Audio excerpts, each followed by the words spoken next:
So I have a couple of breakup stories for you today. The first one is I was seeing this guy for a little bit. I had originally started talking to him because he had been in a HBO movie with Jonathan Taylor Thomas of TV's Home Improvement, and that was a good enough reason for me. Still is, also, I'd like to say.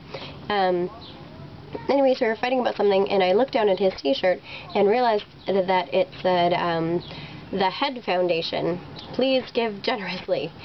And I didn't want to, not with a t-shirt like that. So I pretty much sealed that deal. The second story is I was living in Saskatoon and had been about a year out of high school, and I was looking for a job.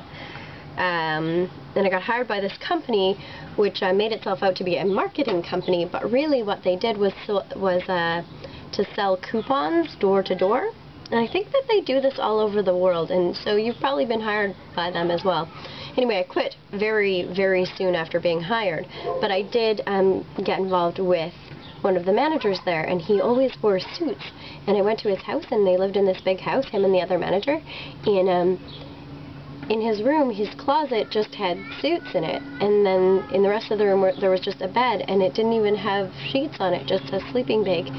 And in this huge living room, they had this huge like TV and DVD and VCR and stereo system, like all set up with like play everything, but they didn't own any DVDs or VHSs or CDs or tapes even. They just always had the radio on, and it was set to C95, which I guess probably doesn't mean much to you unless you're from Saskatoon, but it was bad, I'll tell you that. And they didn't have a dining room table, but they did have an ironing board for their suits, obviously.